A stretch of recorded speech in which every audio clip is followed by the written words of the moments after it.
അതേടി, ഞാനാണ് ഈ വീടിന്റെ നാഥനെങ്കിൽ ഞാൻ പറയുന്നത് ഇവിടെ നടക്കൂ. ഓഹോ, അങ്ങനെയാണല്ലേ. എങ്കിൽ ഞാനൊരു കാര്യം അങ്ങ് പറഞ്ഞേക്കാം. ഞാനാണ് ഈ വീടിന്റെ നാഥയെങ്കിൽ ഞാൻ പറയുന്നത് ഇവിടെ നടക്കണം. നീ എന്താടി ഇവിടെ നടത്താൻ പോകുന്നത്? അത് പറ, അത് കേൾക്കട്ടെ. എനിക്ക് തരാനുള്ള 450 രൂപ എനിക്ക് തിരിച്ചു തന്നില്ലെങ്കിൽ ഈ വീട്ടിൽ ആരും വെള്ളം കുടിക്കില്ല. വേണ്ടടി, ഇവിടെ ഇനി ആരും വെള്ളം കുടിക്കണ്ട. വെള്ളത്തിന് ദാഹിക്കുമ്പോ ഗ്ലാസ് എടുത്ത് വിഴുങ്ങാം. എടീ, അധികം വിളയല്ലേടി. നിന്റെ 450 കൊലുവ. അപ്പൊ എനിക്ക് നീ തരാനുള്ള 500 രൂപയോ? അതപ്പ തരും. അത് പറ. ആ, അത് കിട്ടുമ്പോ തരും. എന്നാ ഇതും കിട്ടുമ്പോ തരും. ചോറ് വിളമ്പടി. എനിക്ക് വയ്യ. വേണമെങ്കിലേ തന്നെത്താൻ എടുത്ത് വിളമ്പി കഴിച്ചോ. സ്വന്തം എടുത്ത് കഴിക്കാനോ? എന്റെ പട്ടി കഴിക്കും. എടീ, ഈ നാട്ടിലെ നല്ല മുന്തിയ ഹോട്ടലുണ്ട്, ഞാൻ അവിടെ പോയി കഴിച്ചോളാം. വാ അച്ഛാ, പോവാം. എങ്ങോട്ട് പോവാൻ?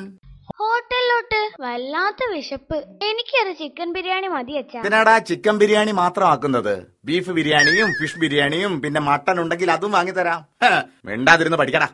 എടീ, നീ ചോറ് വിളമ്പുന്നുണ്ടോ ഇല്ലേ? എന്റെ 450 രൂപ തന്നാ വിളമ്പി തരാം. 450 രൂപയ്ക്ക് ഒരു ഫുൾ ചിക്കൻ ഷവായിയും പൊറോട്ടയും കഴിക്കാം. എന്നിട്ട് ഷവായിട്ട് കിടക്കാം.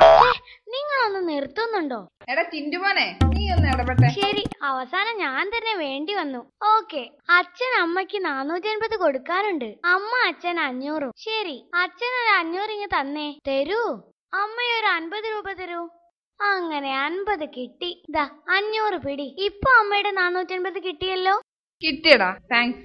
ഇതാ അമ്മ അച്ഛന് തരാനുള്ള 500. ഇത് പിടി. രണ്ടുപേർക്കും കിട്ടാനുള്ള കായ് കിട്ടിയല്ലോ. ഇനി സ്ഥലം വിട്. അല്ല എടാ, അത് എന്റെ 50. ഈ 50ഓ? ഇതെന്റെ കൂലിയാ. ഇത്രയും നേരം നിങ്ങളെ സഹിച്ചില്ലേ, അതിന്റെ കൂലി.